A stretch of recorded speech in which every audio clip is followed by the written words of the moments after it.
And all right, guys, it's back again. The views from the stand, and today I've got an entire team. I'm not sure I can speak, but I'm gonna let the gladiators do the talking. But on this show today, you will hear some things that you never thought possible in the world of football. Have you ever heard that because a bird hits a car, it is village people that sent it? That things that happen. I'm gonna go to Bobby. Bobby, what's your superstition? In 30 What? seconds.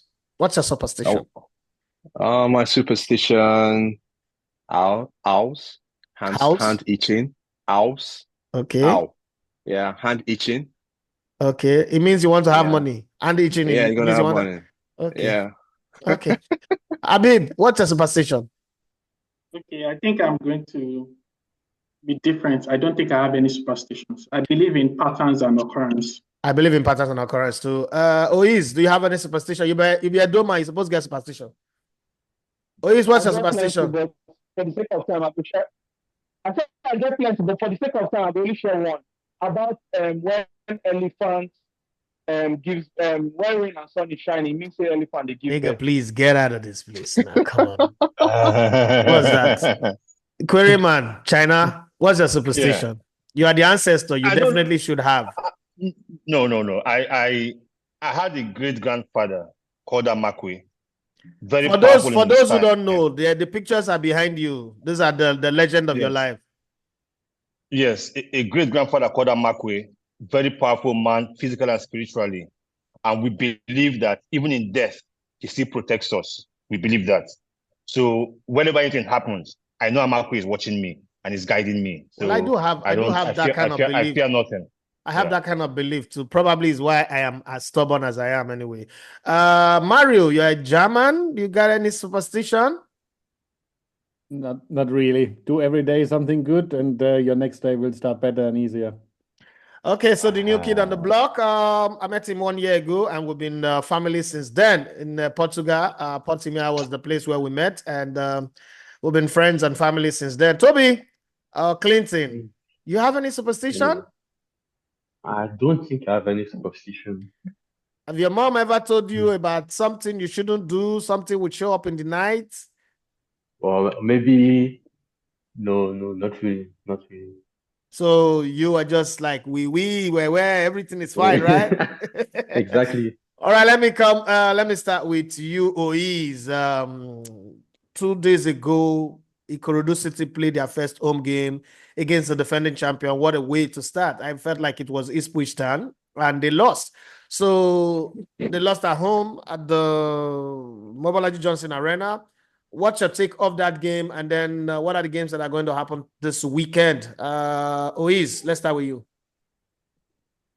All right. So first of all, it's a very, very bad start to the end of what I think will be a very, very bad end to Ikorodu City season. Ikorodu City, Ikorodu City has failed to score in any of their three games this season, scoring zero and conceding four in games against Rangers, Kwara United, as well as Kano Pillars. They host National United this weekend, and I hope to see if they can continue that against the newly promoted side. Three other games I will look out for is what I call the only unbeaten promoted side. El Kanemi Warriors face Plateau United. Plateau United at a certain point last season were championship or Premier League contenders, but they fell off and slipped up. But last week, El Kanemi Warriors came out of a 3-4 away win against National United, which Ikorodu City holds this weekend, and they are yet to lose at home this season. So it will be very difficult for Plateau United to win. Another game I'll be keeping my eye on this week is the game between Finidi George and his former girlfriend. That is Enyimba, the People's Elephant. Finidi George is hosting. Finidi George is going to host Enyimba and his former assistant coach Olarewaju Yemi. That is Coach Yema. Coming out of the back of qualifying for the CAF Confederation Cup, being the only Nigerian team, Finidi George has a very tough task ahead of him. Him and Sporting Lagos former assistant coach in Edward Green, they host an Enyimba side willing to prove a point after signing some of Sporting Lagos remnant players like Chinedu Ofere, Nathaniel Asibe, and so on and so forth. Last but not least, the main event, the main showpiece, the Super Sunday game is what I call the Super Eagles assistant coach derby, where Coach Fidelis Ilechukwu faces up Coach Dan Ogumodede when Remo Stars host Enugu Rangers. Remo Stars in this time won 2-1 last season, but this season seems to be a very different ball game because Remo Stars have matched the same number of away games as they've won in the whole of last, which I mentioned the last time I was on set.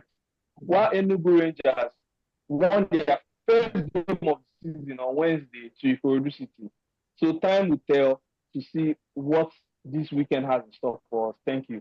All right, thank you very much. Let me go straight to China. There's a question. When I look at the fixtures, for those who are watching, and the MPFL this weekend, it's Saturday 2 games, and then Sunday you have 8 games. So it's Ikorodu City, Nasarawa United, Akwa United, Sunshine Stars, and then you have Rivers United, Eyimba, as Ois have said. Academy Warriors, Plateau United, Niger Tornadoes, Bendel Insurance, Abia Warriors, Canopilas, Remo Stars, Rangers, the big match of the weekend. And then you have Bayelsa United versus Kwara United, who are also struggling, and Katsina United, Lobby Stars, Shooting Stars, Heartland. I don't know if Emmanuel Amunike can conjure something at the home of the Oracle, but I think that 3S will be too big for them. But I want to ask this. Ikorodu City played their standing game on Wednesday, and the fixture put them again to play against National United, even though they are playing at home on Saturday. Couldn't they have just given them a Sunday game for a proper breather, in your opinion, Kuriman? That's maybe probably just 1 minute.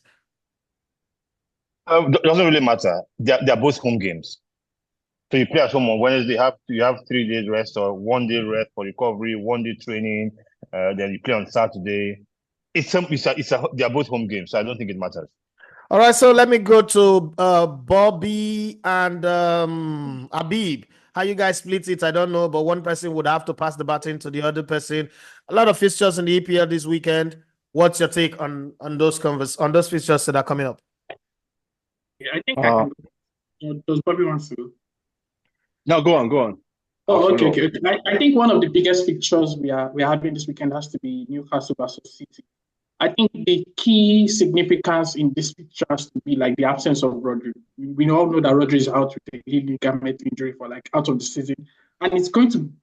I think it's swinging the tide in favor of like Arsenal. And it's different this time. How Manchester City would line up, how they will build from the back. We know Rodri is very essential to the way they build up. Sometimes they can build up with a 3 at the back, but we know Guardiola has circumvent situations like this by deploying 2 pivots. He can play Rico Lewis in that position, can play Kovacic in that position, and they can change the way they build up. But the problem is, it's not as effective as when Rodri is there because they started this season without Rodri. They've not had him regularly. The Arsenal game was the only game he was starting, and they've been scoring over hat-trick for Haaland. So would that really matter? Yeah. So some will argue like those are fixtures they are expected to win, with or without Rodri. Well, as the fixtures become thicker and better, you meet better opponents. That key significance in Rodri is going to count. But I think like teams can press City high up the pitch, especially because of their build-up play. Rodri is no longer there. Teams can press City high up the pitch and try to like make in 1 or 2 goals. But if City can build up successfully from the back and try to transition into the attack where they have Alan, where they have Foden, where they have Doku, where they have brisk-screen attackers, I think they will be able to finish up. But the only defect has to be like their build-up play because Rodri is absent in this. I think that's going to be a key fixture. Chelsea versus Brighton. Chelsea is in blistering form. They've been scoring goals left, right, and center. And they're also meeting Brighton. Brighton have defeated Manchester United. They drew against Arsenal. And Brighton are yet to lose this season. So it's kind of interesting, especially it's going to be a match between 2 tactical coaches. It's going to be interesting to see who comes out on top. I think I'm kind of like predicting a draw between those games. Yeah, it's kind of interesting. I see Chelsea winning that one, though. And Manchester United Spurs, I think they are going to lose. I think Bob might beg to differ, but I think I see a defeat for Manchester United against Spurs because Spurs are going to press high up the pitch. And Manchester United have not been in keep form. Or Bobby, what do you think? There's a particular reason why I put the 2 of you together on this one. Okay, let's start with let me continue with the Spurs game. United Spurs, obviously, if you're looking at it at face value, you will say Spurs are going to beat United, especially if you take in consideration the game they played last night, where they were 10, it was 10 against 11, and they won 3-0. They But if you're played looking at it, Karabag. no, of course, not Ikorodu even that they City even, will beat Karabag. Come on. not even that they just played Karabag. But if you watch that game, you will know how bad Spurs are. That game is, if the result might tell you that Spurs is a very good team, but if you watch the game, you know, in that game, Karabag had 14 shots. They had a penalty save, they had a missed penalty, they had an offside goal with 37% possession. Apart from that, they still had other times that they were cutting through that midfield and had chances that they could have scored, but they couldn't take their chances. To me, that even shows how poor Spurs are. But that aside, yes, Spurs, when you talk about corners, they are number 2 for corners. They are number 1 for touches in the opposition box, number 1 for crosses. So if you check all those things, they've had over 64% possession in every game they've played. It points to Spurs. But Spurs, with their high press, high intensity, they leave gaps at the back.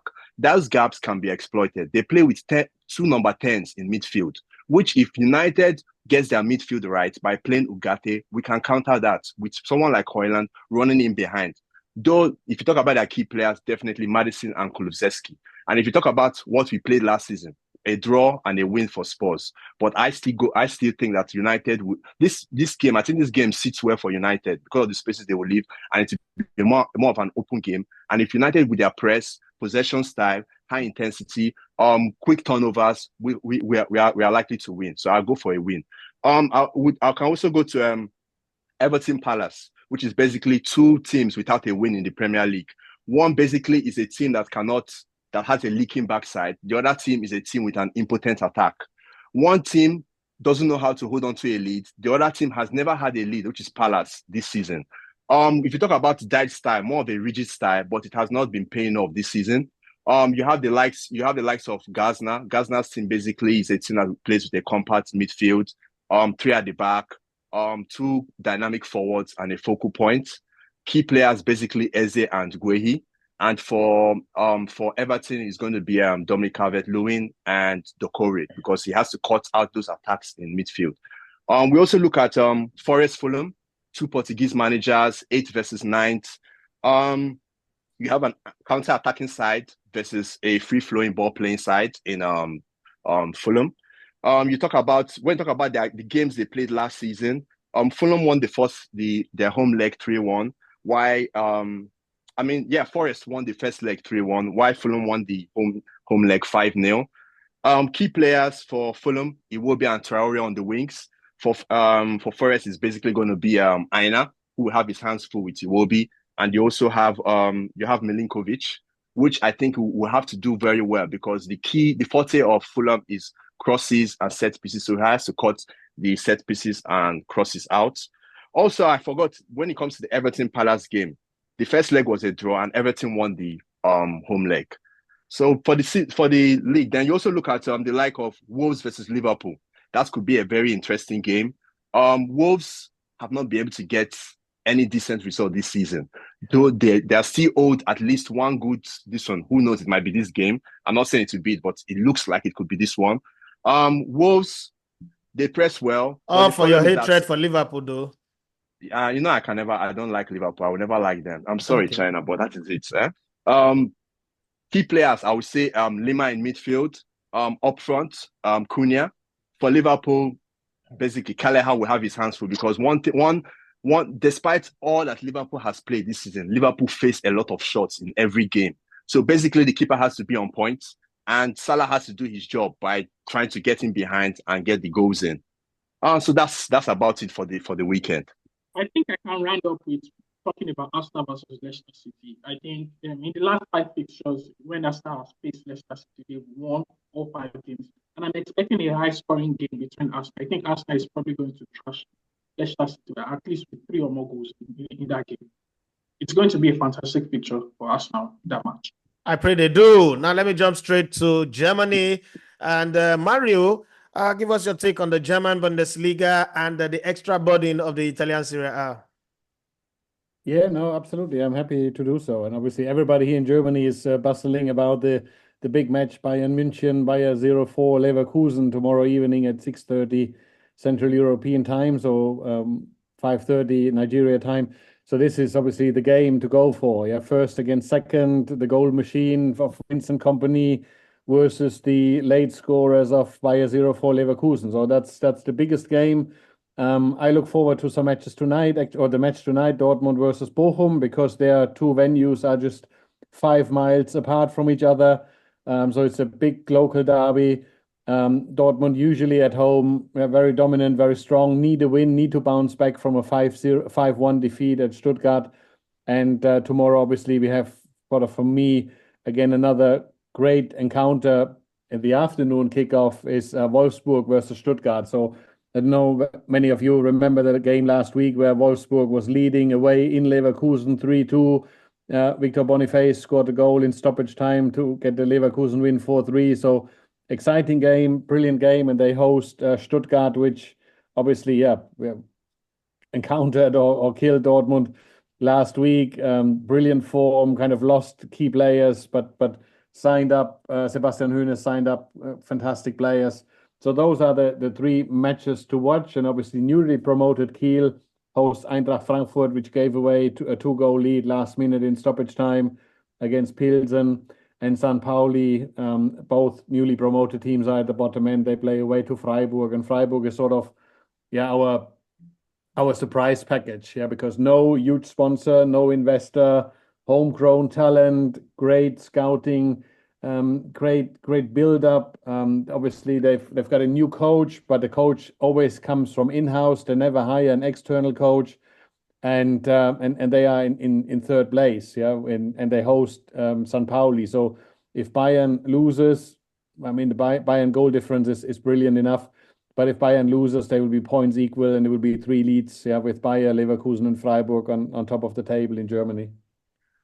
Well, so what about Italy? What are we to expect this weekend from Italy? Italy, well, we expect again quite a lot, because Italy is really upside down as we see it at the moment. So when you look at the table after 5 matches, Torino on top of the table, Udinese, Calcio, who lost a tremendous amount of talent, are in third.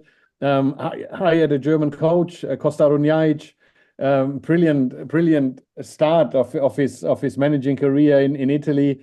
He hosted or he coached actually sort of second and third division teams in Germany. Went abroad, had big success in Poland. Won some championships in Poland, and now qualified obviously to lead Udinese Calcio for the first time in one of the top 5 leagues. And Udinese, brilliant. They're 5 games, 10 points, a point ahead of Juventus. And Udinese Calcio hosts the reigning champion Inter Milan. So that's going to be a really, really big match for me, or actually the match of the weekend. While tonight we actually see AC Milan trying to bounce back from their terrible start of the season. Sorry, I've got just a little bit cough. Sorry. So I mean, Italy is like is magic, and obviously Napoli Calcio with the Belgian striker Lukaku in front. They play at home against Monza and could also march towards the top of the table. So Italy, as I mentioned, upside down kind of clubs. At the moment, Inter on 6th, Juve on 4th, Milan on 7th, Roma on 9th, which kind of really exchanged the entire squad. Mats Hummels, the German world champion, sitting on the bench most of the games. Only team already kind of sacked their coach, Daniele De Rossi, gone, kind of trying to restart the league. So it's a little bit really a magic wonder world in this area. Nobody would have expected that pretty early the first coach that would say in Europe would come from Italy. But normally it's a league that people are patient with their coaches, but that does not happen. Let's hope that eventually things go the way they are. Daniele, our expert, Daniele Canepa, will be very, very happy, because his expectation is that the league is not predictable like it used to be in the last couple of years. So for the Italians, I think this will be fine. But let's go to France to meet our debutant on the show, and hopefully will be a regular. Clinton, yes, come and explain to us what's been happening with the French Ligue 1, the absence of Lionel Messi, Neymar, and Kylian Mbappe. Has it affected the league in any way? And what are the Nigerian players, both in the men's league and the women's league, doing? Okay, so for the absence of Neymar, Messi, Mbappe, of course, there is no star this year in the French Ligue 1, but at least the league is very competitive with PSG, Marseille, and Monaco all leading in the league with the same number of points.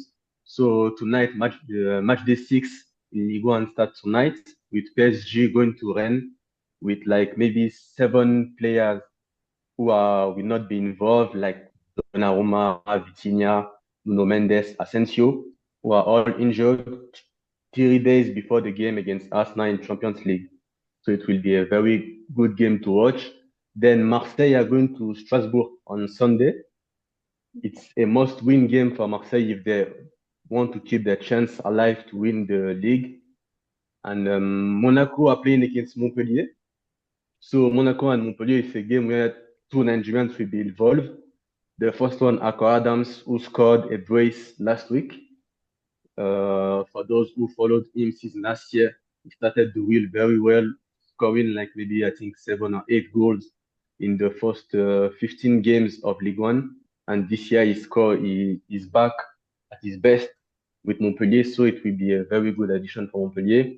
And in Monaco, there is the little boy, George Ilenikena, who scored against Barcelona and assist in the last game. So in France, they are trying to say that he's a French boy, but I can say for sure that George is born in Lagos, only have Nigerian passport, and is ready for Super Eagles in case they call him. But let's not spend too much time on this. Then Nantes are playing against Saint-Etienne. So Nantes who have Moses Simon, who started the season very well. He have many assists, many goals. I think he's on 3 assists and 1 goal now with Nantes. He played this he played 150 match with Nantes. So he's a very, very important player for the team of Nantes. And tomorrow, another game involving Nigerians is Lens against Nice. There are 2 Nigerians that never got called up for the Super Eagles yet. But the first one is Victor Owapo. I know my big brother Macho knows him very well. Yeah, it's my He was boy. part of the Bayern Munich project. And from this year, he's part of the professional team of Nice. A very good player. I think he will start the game tomorrow because Nice played yesterday in the Europa League, and the coach of Nice, Frank Hez, you really count on him. So he will have his card to play this year, and he's one to watch for the future. And in Lens, then you have Hamzat Ojedian, who is playing for Lens.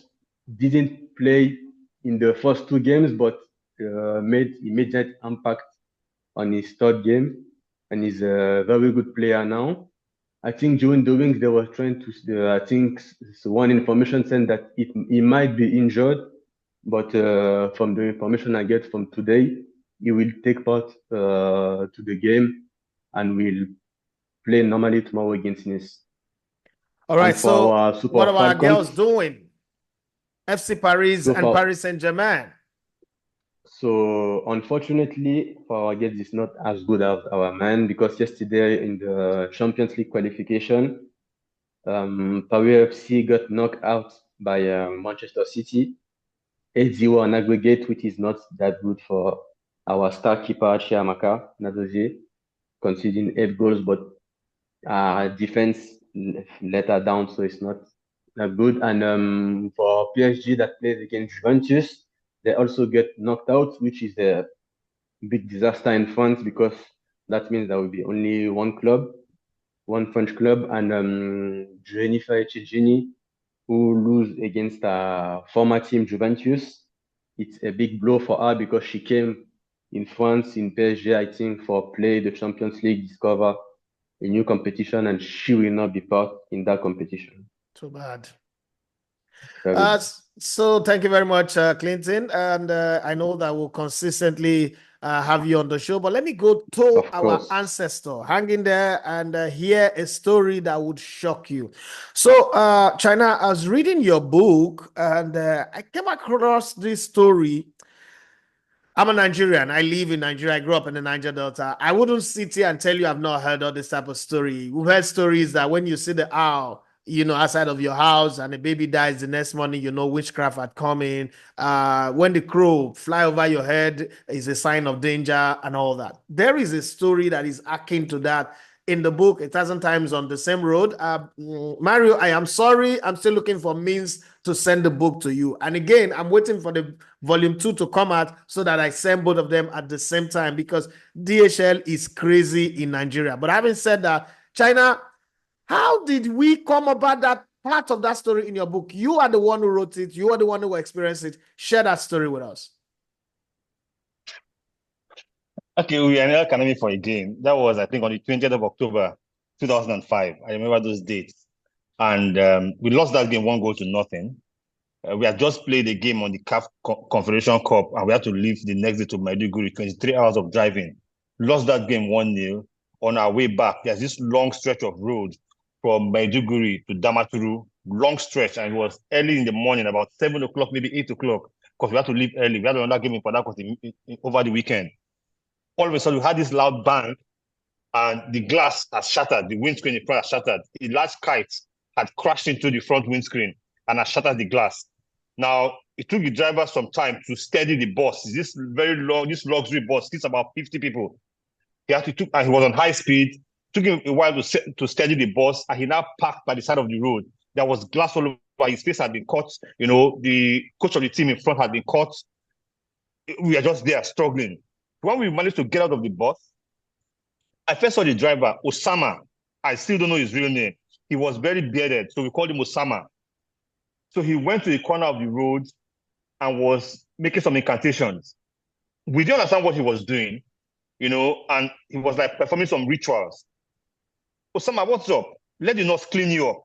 She cleaned him up, and he said no, that the kite that hit the windscreen was not an ordinary kite. He believed that people from his village had sent that kite to kill him. His village was, 23 hours away by road. I wonder how they did that. So he believed so much that the kite was not ordinary. So after he did his incantations, he said some fetish things. He now looked for a rope in the bus and tied the kite in front of the bus. And he said, we're going to drive with that kite in front of the bus from Damaturu to Port Harcourt. 23 hours of driving. And I'm like, Osama, what's the deal here? He said, no. So the people that sent the kites to kill him will see the kites all the way down to Port Harcourt and realize that they did not succeed in their plan to kill him. And we did it. At every police checkpoint, they stopped us. What's going on? We say, no, our driver said they won't kill him from village. So we won't show them, say they don't succeed. Funny story, whenever I think about funny story, but it really did happen. And there are lots of other stories like that from our Nigerian league experiences. Well, if like I always say, we might not have the organizational excellence of European football. We might not have the kind of salaries that they earn over there. But let me tell you, when it comes to historic moments, stories that touches the heart, you can get it in the Nigerian space. And one man who have a repertoire of memos from the Nigerian league is China Achiru, who's currently gone over 2,000 games and still counting. So if there is somebody who can tell, it's not up to 2,000 yet. No. I slowed down on my traveling. Okay. I'm going to watch the Rivers United versus Eimba on Sunday, and that will be 1,122. Oh, okay. Okay, so I have a project 2,000 games on ground, but I'm not close to 2,000 games yet. But I'll hit 2,000 games. All right, I'm sorry, my bad. I take that back. 1,100. Well, but whatever it is, this man have seen 1,000 game. Cristiano Ronaldo is still fighting to make 1,000 goals. So 1,000 is not an easy number to hit, but he's got past that one. Having said that, I want to circle back to Manchester United. Bobby, there are 3 games ahead of Eric Ten Hag that are very, very important. Don't laugh. Tottenham Hotspur, even though winning against Karabakh, they arrogantly came out to say who needs 11 players. Okay. Don't mind them. Throwing a jibe at Arsenal. But then we should also remind them that Nicholas Jackson's first hat-trick in his career was scored against Tottenham Hotspur when they were 1 man down last season, even when Chelsea were building 10th. But having said that, Manchester United, there is the unwritten ultimatum now spreading like wildfire, or probably ravaging like the UK weather. You've got Tottenham Hotspur, FC Porto, Aston Villa, your next 3 games. hypothetically, Manchester United loses all three, would you still be backing ETH? No. It's a question. Just answer me. If hypothetically, too, they lose all three by scandalous margin 4-0, 3-0, 2-0. Would you still be backing ETH to stay on the job? Because you said the words, he will not be fired till the end of the season. Why should I back him if he loses the 3 games? Why should I back him? Them go deny you, them no know you again. Oh. Because I know that he won't. Ten Hag goes nowhere. He goes nowhere. I know that he won't lose the 3 games. That's the thing. But still, let's come back to that. Though I won't back him if he loses the 3 games, I don't see him losing the 3 games. But to be honest, if Ten Hag loses the 3 games, he won't be sacked. Seriously? That is the funny. Yes, he won't be. That is the funny thing. Let's just hypothetically just say Ten Hag. Gareth Southgate is jobless right now, bro. Gareth Southgate. They know that Gareth Southgate. That's your next manager. That's your next manager. That's Man United's next manager. No way. It won't happen. Living in your dreams. Trust me. Well, I think Ten Hag does something where I call it like he does enough not to get sacked, and he does enough to just stay on the job. He will probably like draw or win one of those games, but I don't think Ten Hag is going to be disastrous to the point where he's going to get sacked. He will lose all 3. Yeah, it's mediocre at best. He's not good enough to get sacked, and he's not good enough to like challenge for anything. China, let me take you away from Liverpool and take you to Spain. There is a subtle subliminal war going on in Madrid. Vinicius Jr. likes his space on the right. That same war happened between Neymar and Mbappe, but Neymar was not shifting ground. Now, they are gradually trying to not turn Vinicius Jr. into the bad boy so that they can force him out in January or probably next summer and leave the throne to Mbappe, because Vinicius Jr. is not willing to do a Benzema, fall down and die for Cristiano Ronaldo to shine. What do you think is the possible way to manage Mbappe and Vinicius Jr.'s ego? I think if I give the answer to this question, I'll have to share the wages of Carlo Ancelotti, and that's his business, really. But look at it this way: when you sign big players like this, you have to envisage this thing to happen, and you must make plans for it. Every king deserves his throne. Every king deserves his kingdom. When Madrid fought to get Mbappe for 2 seasons, maybe 3 seasons, they knew they were getting the next king of world football, and he deserves his throne and his space. So eventually, when all dust is settled, Mbappe will win this one because he was signed for a reason. I don't think he's going to shift ground. And I think the club will back Mbappe. That's why they signed him. That's why they spent so much money. That's why they waited so long for him. So eventually, Mbappe gets the big slice of the cake and not Vinicius Jr., just like happened between Ronaldo and Benzema. Clinton, let me come to you on this one. This battle, Mbappe, Vinicius Jr. continue to rage on. Is there an opportunity for Paris Saint-Germain to snatch Vinicius Jr.? I would have loved to have him at Arsenal, but I don't think Arsenal can pay his wages. I don't think Arsenal can pay his transfer fees. So forget about it. Nobody uses a Keke Napep budget to go to a Ferrari showroom. Do you think it's an opportunity for them to snatch him, Paris Saint-Germain? I think that on the financial part, they can do it. There is no player that PSG can do on financial part. But I don't think Luis Enrique, the Paris Saint-Germain coach, is a big fan of player like Vinicius. Luis Enrique is a coach that likes players that just says yes to everything he says. And I don't think Vinicius is that kind of player that will just says yes to everything, even if he is bad for him. So financially, maybe they can do it, but I'm not sure Luis Enrique would like to take Vinicius. Let me round it up with Mario on this one. There is still the rebuilding process with Bayern Munich, and this is a very good opportunity. Vinicius Jr. is top quality. We have 2 more minutes to round this up. Would Bayern ever consider adding Vinicius Jr. to their ranks if they don't get him in January, probably in the summer? Because the way this war is raging, there's going to come a point where he will need to go.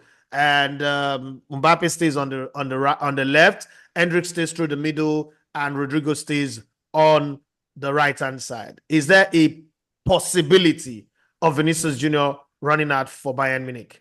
Run us home, Mario. Yeah, no, I don't think so, to be honest. I mean, I could give you two answers. Yeah, the personal answer and the objective answer. Go ahead. Start with the objective one. I don't think so, because obviously it's not the style of play what Vinicius Junior is doing the way Bayern plays. They want strong wings. They've got Michael Olise, fantastic start into Bayern Munich career. They've bought the places Vinicius Junior is presenting, are occupied for the next coming years. And I don't think that Vinicius Junior's salary package will be aligned with Bayern package. So for me, it's a clear no. Personally spoken, if there's one player who's got turned into a greed, because of success, it's Vinicius Junior. Everything is now about being blamed, being racial abused and everything. He just is in the continuously search or in the hunt to be in the media for some reasons. I don't like his attitude and I don't like his style. So that's a personal answer. And I think if he should consider to become a better person again. All right. Thank you much, everybody, for being on the show today. This is where we call it a wrap. Bye-bye to everybody. Bye. Bye-bye.